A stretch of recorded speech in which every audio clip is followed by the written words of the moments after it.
out of the house now! Something's coming! What are you talking about?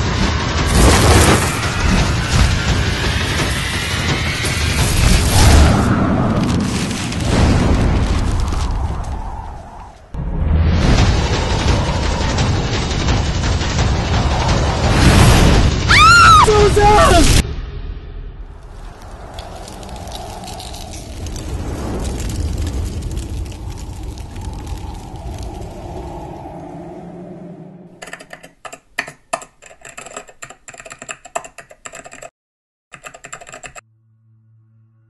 Arella really is a short fantasy film. It was written initially. The birth of it was written as a kind of test to see how well we could produce a film that was very visual effects heavy, very action heavy, very difficult to produce in terms of the challenges with the locations and the amount of crew and production design that we did on the film. So that was the main birth of the project. Now Chuks took that initial shell of a script and transformed it into a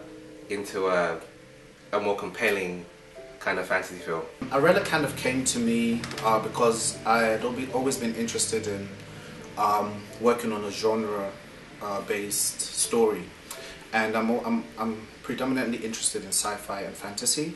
And since we had already worked on a sci-fi short, which was Serum, I started thinking about what kind of things may interest me in doing a fantasy sort of based film, and Arella is basically what came to me. Now, funny enough, initially when we thought of doing Arella, we actually were thinking of doing it as a motion comic rather than a live action short, just as an alternative thing that our company Rubik House could sort of work on or try and work on to see what we could do basically. But over time that sort of evolved, and we then looked at it and thought, could we do this as a live action short? And there was a lot of challenges there, but we decided to give it a good go, and I think we did a good job. What attracted me to the Arella project was the fact that it was my first time really of just solely producing a film that I felt would be a challenge from all aspects, from the fact that we didn't have much money, the budget was very low, to the fact that the script itself was very dynamic and very ambitious in terms of the amount of locations, the amount of visual effects, and also the number of days we planned to shoot it over. So that's what really attracted me to the script initially, was the challenge. Secondly, was Chuks' passion for what he was doing in terms of the story and in terms of his visual aesthetic that he wanted to apply to the film. What attracted me to the project was the screenplay and kind of the concept for it. The idea of doing an action movie on a really small budget and trying to figure out how to create a professional and polished look and feel and kind of visual energy to it, with limited resources, with a limited camera and lighting.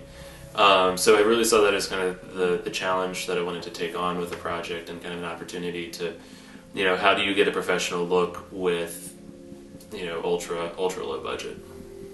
Well, I've been working on some student films, and I want to see what a independent production was like and get some experience with that as well, and to work with my friend Paul, who's a cinematographer, and to get a real world experience with actors and crew and see how that's done on a guerrilla style, because everybody starts off with an idea of, I'm writing this script and it's going to be $20 million. Just learn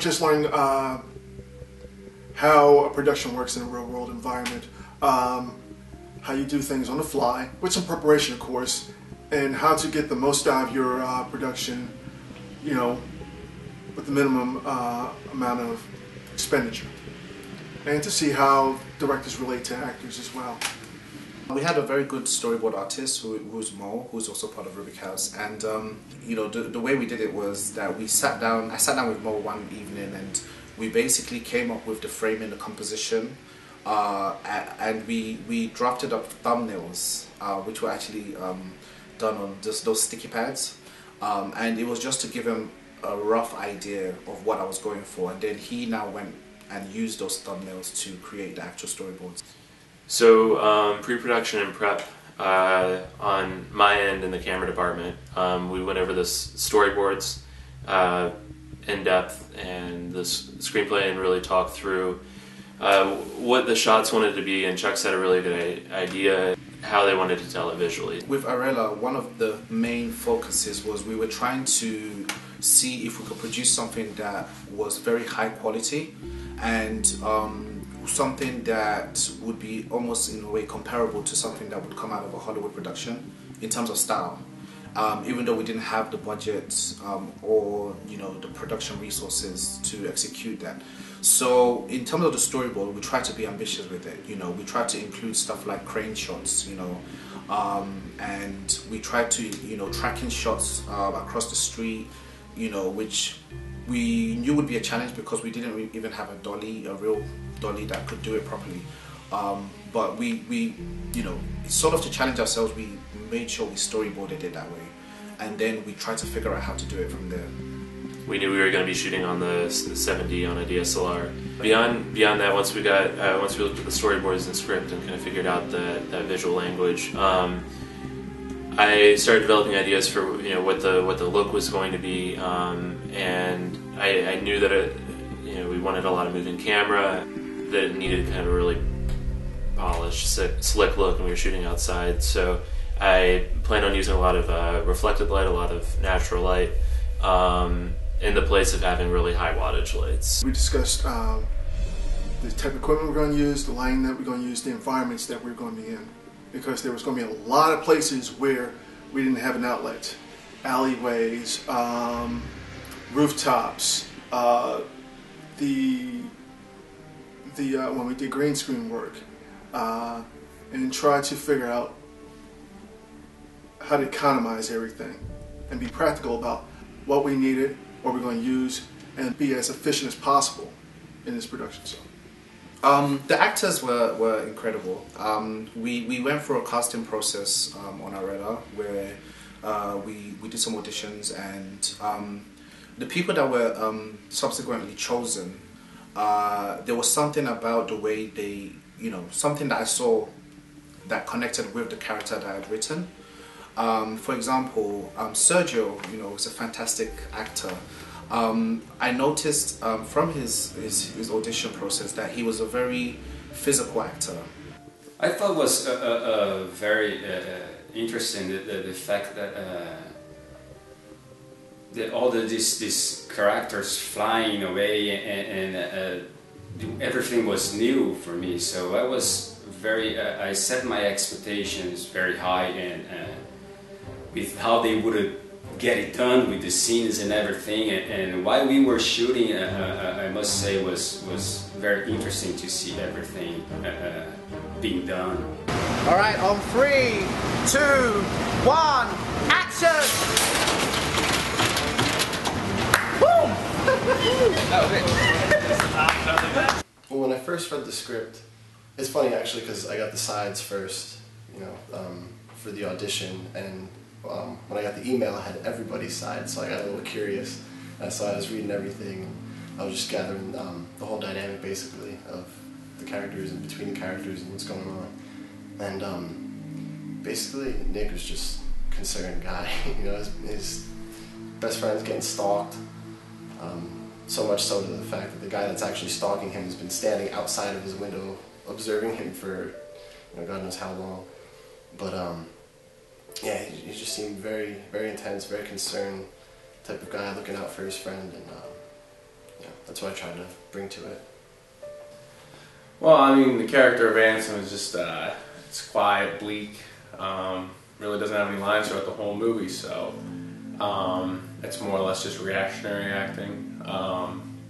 But, it's almost like that Terminator style, just comes down and just, means business, almost robotic, you know what I mean? I think that's probably the best way to look at it, but at the same time, you don't want to be too, he's an archangel, he can move, so that's kind of the way I looked at it, but, had to be a little more serious because it doesn't have any lines, so without having any lines, it's hard to, really, express how you want to act. What initially attracted me to Arella is the ability to work with everyone I'd worked with Serum, doing props and working backstage.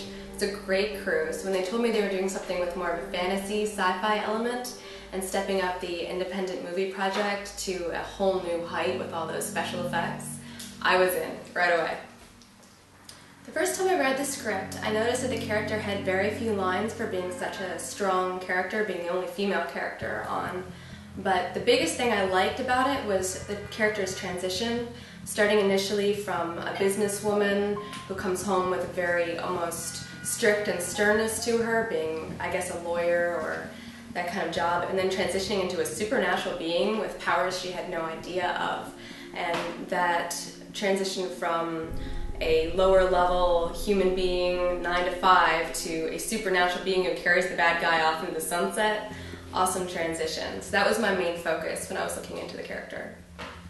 I read the script, I ran through the PowerPoint, and made sure I came in, test everyone's complexion, skin, hair, and just got prepared so I could know exactly what I had to get or what I needed for the movie.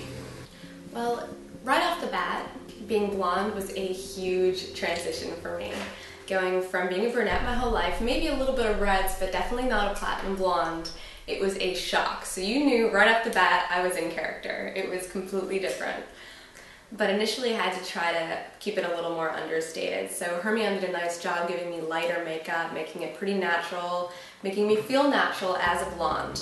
And then all of a sudden I'm pale with extremely huge eyes and big thick hair. It was easy to feel one character and then feel another just on that transition alone. For me, Arella was one of those stories where it's more of a visual action-based piece, more so than a character-driven piece. So in terms of the direction, I was looking more at the physical acting of the actors.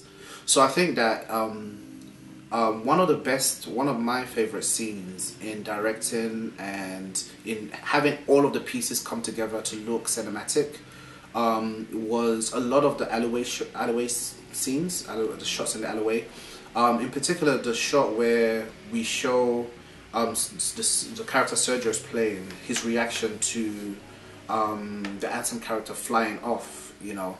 And I always had it in my mind, I wanted this sort of shot where the crane would kind of crane down towards him and you would see his reaction, and you know there would be like wind blowing him and everything, and we had kind of planned it, and when we actually executed it, it came out almost exactly like I had in my head, you know, and I thought that was amazing, you know. So that was probably my favorite one to direct.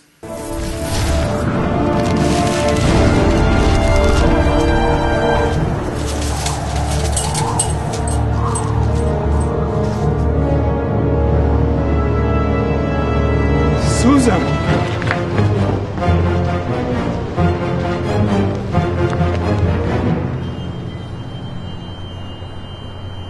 I think that you know, Arella, again, being a fantasy film, you know, or fantasy-based film, a lot of emphasis was placed on things like art direction, you know, and so I'm fortunate enough to have a brother who's an artist, and so I was able to utilize my brother to do some of the conceptual art for the film. In particular, some of the sword designs, some of the initial sword designs, some of the character designs as well. He was able to work on, and then we have a fantastic art director who's Michael Horn. He did an amazing job on the project. I was able to get him to do some of the conceptualizing of the particular elements in the script, such as the holographic device and also the sword. And one of the things that I think was very good was that you know, Michael had a very good understanding of materials and things that could be used and things that, you know, could work for the project, but on a very, very tight budget. The sword that was used by the handsome character was actually made by Mike, so that was very fortunate for us, you know.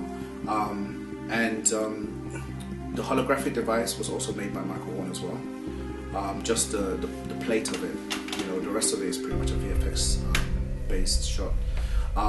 And a lot of the physical elements that were used on Arella was also provided by Michael Horn. So for example, things like in the alleyway when the Ansem character uses the energy ball, sort of the debris and all that kind of stuff that you see on screen, he was able to provide things like that. So, you know, using someone with that kind of experience and knowledge on the project definitely helped the production values for Arella. The crew was amazing. I have to say, I was very blessed to have such an incredible crew working on it. It was it was a relatively small crew, but what really surprised me was that, you know, we had helpers that showed up. You know, I mean, it was pretty amazing for me. You know, we had a core crew who we had actually hired. You know, but what surprised me was when we showed up on the first day, and you know, there were people that showed up as PAs. So it was just incredible to have extra people on hand to help with the production. It came to my realization of how difficult it would have been if those people hadn't showed up to help. You know, none of them were being paid.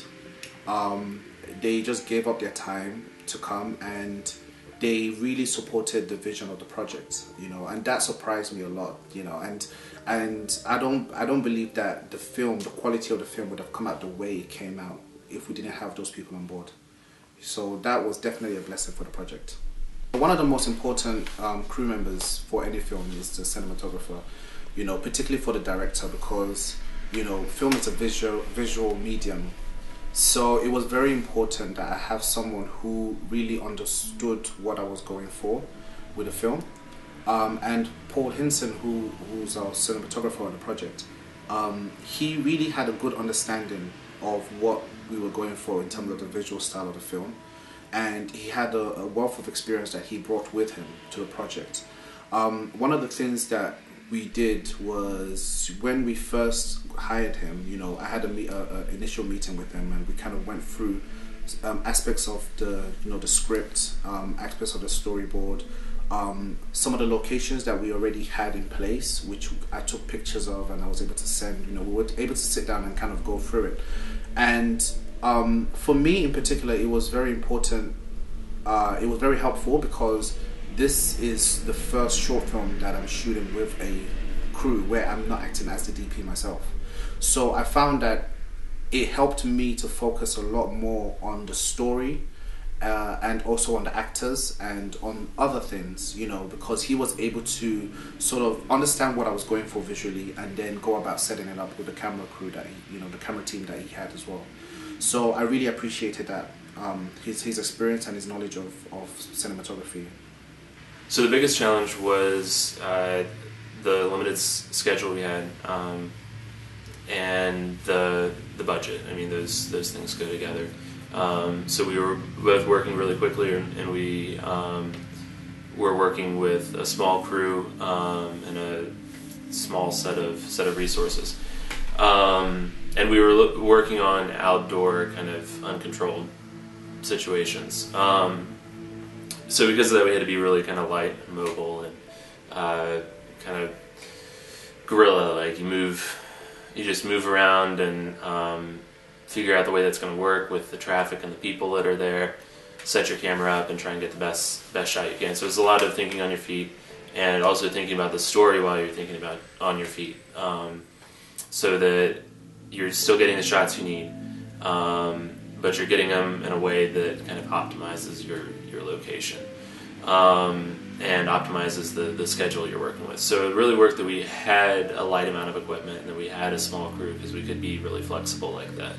So our main bane during the film was the weather, Mother Nature. We actually missed, I think it was 3 days of shooting because of the weather, and that was a significant problem that we had no control over. Even if we had $1 million, we'd still have no control over the weather, because I'd say 70% of the film was shot outside, you know, in uncontrollable locations. So that was the main problem.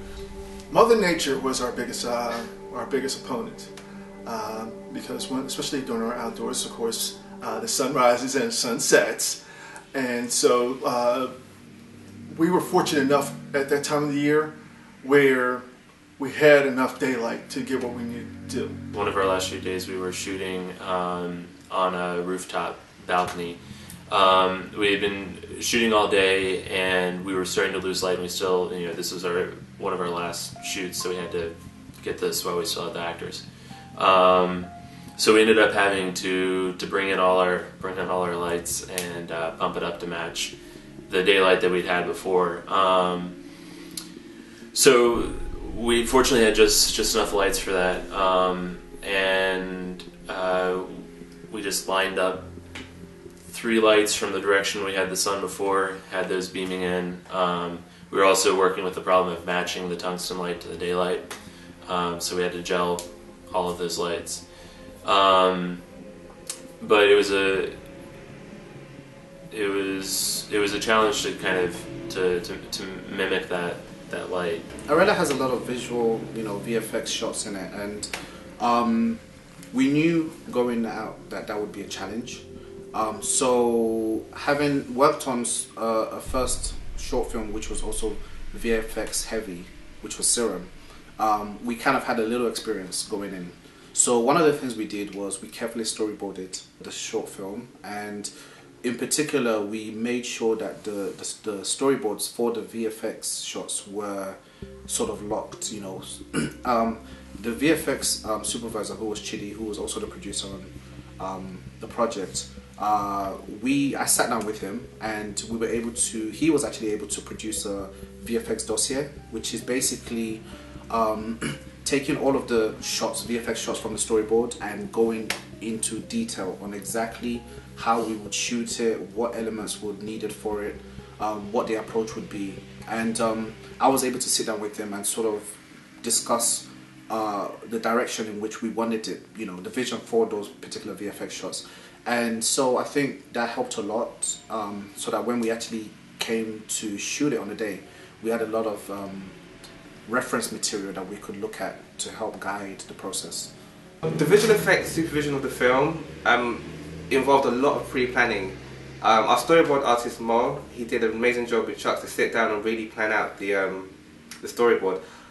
And after I saw the storyboard, I knew that it would be a big challenge to really supervise visual effects of that scope and nature, and sell the shots and make them look realistic. A challenge, but not impossible. The software being used to execute a lot of the visual effects in this movie is off-the-shelf software. We can't afford to use bespoke software like a big studio would, because it's an independent, low-budget film. So things like After Effects and Nuke and Cinema 4D were used in unison to really create a pipeline from Cinema 4D modeling the wings and the holographic elements, to Nuke tracking the shots, especially a lot of the green screen shots, to After Effects being used more to key, and then back into Nuke to composite and grade the visual effect elements into the shots, and really sell the shots. That was the main cusp of doing the visual effect shots, and also taking Michael Horn's original art direction and really making that come through in post-production, in terms of the fire on the sword, the holographic design, the way the graphical user interface was designed in the hologram, was all really down to Michael Horn's great art direction. This project was very visual effects heavy, more so than any other project that I've worked on so far. So that was a really great experience, and we did some green screen work as well as some outdoor green screen work. So again, we were working with a super low budget and trying to kind of pull off these professional visual effects and green screen shots with really nothing. We had a big green screen. One of the really cool shots we were able to do was with Hinson flying, and we didn't have a rig or pulleys or anything like that to be able to actually make him fly. So we ended up putting him on a cooler that was covered with a green screen and blowing a leaf blower in his face. to kind of make it look like he's flying. And so the challenge with that was really making the camera sell that. Sticking poor Chris in that cooler, and he must have some strong abs or something, because he fully extended on this tiny little cooler, and while we're blowing this leaf blower in his face, and he handled it very well. He was a true pro on that. With all the lighting that goes into it, even though we're in a big room, it was it was all the lights down at once, and the two of us, and some of those scenes, like holding poses for an extended period of time while trying to do them back to back to back to back to back, and I understand how hard it is probably to create that with the special effects. 3, 2, 1,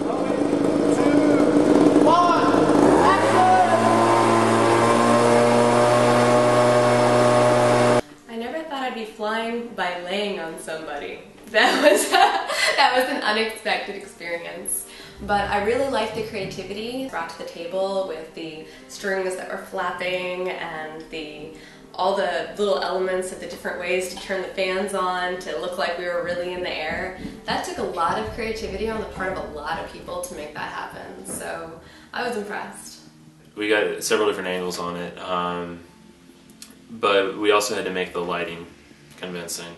And so that meant, you had to light the green screen as well as him. So we had a lot of lights going on the green screen, and then for him we had to kind of mimic a sunlight. This was the first time I ever done green screen work. So it was a good learning experience to do so. I learned how much light is needed for not just your subject, but for also the muslin as well.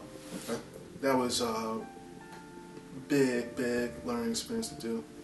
The main challenge with shooting this particular movie, because it was shot on DSLR cameras, the shallow focus and green screen, sometimes when the subject goes out of focus, it's very hard to track the shot inside Nuke and any other tracking software that you might use in the computer. Another challenging visual effects shot in the movie was replicating the light from the fire on the sword on the real elements involved in the shot. That's a very difficult thing to sell, because you have natural light, you have the light from the fire, and you also have reflective light and shadows that you all have to composite in there and make look realistic. And that really is very difficult to do. And I feel that we did that. Myself and the team, we managed to execute that part of the visual effects really well. My best and favorite sequence was the one where the eyes would go really small and really big, and then changing the direction so that it looks like my eyes were changing different than they were, having me close and open it to do that. That was an awesome effect. I loved it, and it was by far the best part of the experience on film. So one of the other visual effects shots that we did was in the alleyway when Hinson uses the hologram device, and we needed some kind of practical effect to create the light from the device on his face. We had thought about using different kinds of lights, like a battery-powered fluorescent or LED or something along those lines. Again, we were working with a small budget, and we kind of had to work with what we had. We didn't have generators or anything like that in the alleyway. So what we ended up doing was just using a balance board and reflecting the light, and actually moving the light in the shot so that it went up his face. It started from below and came up as if the light was coming up, and so that kind of gives you practical light, in-scene light that gives it more of the visual effects, more of a presence, and that was kind of a challenge of it all, was to make the visual effects have kind of a physical presence to them. I think the high production value of the film owes a lot to planning, production, but especially post-production. We have an amazing composer who's composed an amazing score for the film. Myself, having a musical background, I believe that music is half of a film. If you haven't got a great soundtrack in your film, then you have half the film missing. Yeah, we had an amazing composer on Arella, and his name is Jonathan. And it was interesting because we knew how important music is, in any production. So we actually took quite a long time during the planning and the production pre-production to find composers who we thought would be able to work on Arella. And we came across Jonathan by listening to samples of different composers online. And we figured, you know, we really heard his stuff and it sounded, you know, amazing, and we thought it would be good for the project. What surprised us when we contacted him was that we found out he was actually a 16-year-old kid. And, you know, we thought that that was amazing for someone so young to have that kind of talent. You know, so we were very excited to have him on board. In terms of the influences that I gave him in terms of direction, I'm a big James Newton Howard fan, and so I listened to quite a bit of scores that he had you know, produced for films, and a lot of them had the sort of influences I wanted to have on Arella, which is, you know, one of the things that I noticed with that kind of music is that it has a sort of quietness and a subtlety, but is still able to bring a sort of epic nature to the story. And I felt that that would fit Arella, because Arella, being a fantasy-based film, would need to have both aspects of it. So a lot of the visual effects elements in the film are fantasy-based. So the the sound effects for the film have all been generated and designed to a level that, you know, makes the action in the film stand out. From the wings flapping to the swords to the holographic, you know, devices, it all works in one harmony and like unison. So that was really, really important. My lasting memories from the set and the movie were the people. It is a great crew full of people with experiences and artistic influences that were so diverse and so exciting. So every moment that I was on the set, I was learning something from somebody. Walking around downtown Philadelphia with a trench coat on. But, you know, it's again, like I said, it's working with this production team is always just a great experience. From, you know, Chidi, Chuks, Hermione, everyone. Just, it's a very good group. Just talking and working with everybody as well. The alleyway was fun, especially when we came in and started to set up, and we was trying not to interrupt all the homeless people sleep too well, because some of the places where we put our equipment was right next to where somebody was sleeping, and you know, you try not to rattle their cages too much and worry about getting jumped by somebody, you know, some crazy person. Well, it was definitely great working with everyone, and so, you know, any shoot that you work on, that's those kind of relationships and friendships are the ones that you you know, are the things that you really take away from the production. I really enjoyed shooting our final scenes up on the balcony on the rooftop. That had some really great views. Get the light hitting the right angle and get the bounce board in the right spot so that it looks like we have you know, some HMIs and everything, just that we have a huge production budget, but we're really just working with a $5 bounce board and some natural light, and that's really rewarding for me to be able to do that. And it's pretty amazing to be working on such a you know, working with such a low budget, be able to have some really great locations like that, and to be able to shoot with a really kind of high production value. You know, to have a skyline in the background, to be up high, and to, you know, be outside, you know, shooting on the streets, like, yeah, that's an experience you don't, you know, you're not always gonna get, particularly working on a low budget movie. You know, we weren't just shooting in a tiny little apartment. The director Chuks, he's very easy to working with, and he showed that he knew exactly what he wanted, which makes it easier to work with. And Chuks seemed to know exactly what he wanted to do from the get-go. Everything was set up, everything was ready to go. There was really no figuring this out and figuring that out. Seems as if he had it all ready, and that's really good. That's really good to work with. It helps you keep the mood, keep the intensity, keep everything driving, and and there's definitely a lot of passion on set. I think the director, he's very humble. I enjoyed working with him. He's very laid back. He knew exactly what he wanted. He wasn't hard on us at all. Like I said, he's very humble. Very humble. It's the first time I worked with him specifically, but I can't say enough. Truly praise, just positive energy, just professionalism, had a great time on set, you know, just very, you know, able to communicate with, which was a big thing. Like, you know, working with different directors all the time, there's always like an ego, or there's like not enough, and it's just hard to find a meeting. I think, you know, I was apparent on set. I think it was, you know, there's no, like, you know, it wasn't overbearing, but, you know, it wasn't like a laid back attitude. Oh, he was a pain in the ass.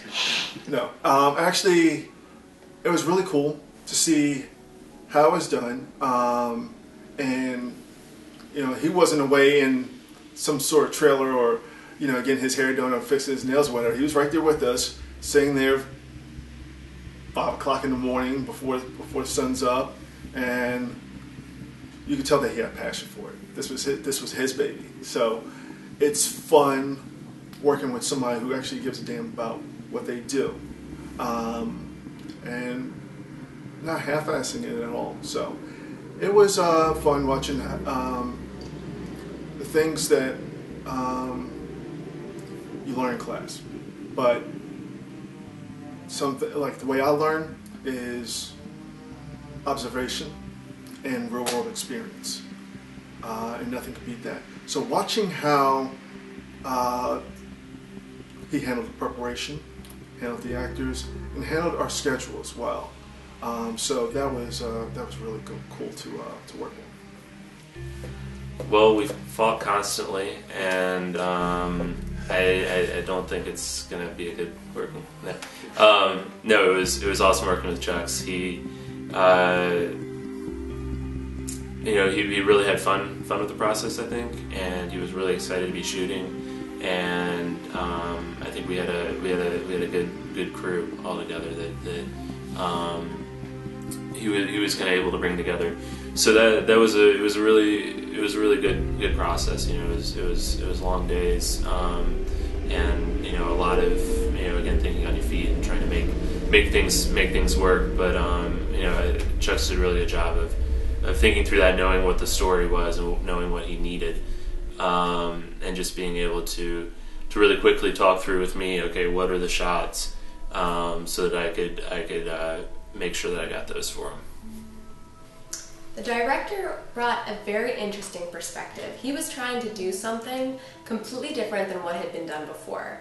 There's independent films with a smaller budget, and then there's trying to take an independent film with a smaller budget and try to do harder special effects than I've known anyone to do. It was groundbreaking, and it was exciting, and it was great to be part of such an awesome, pioneering experience.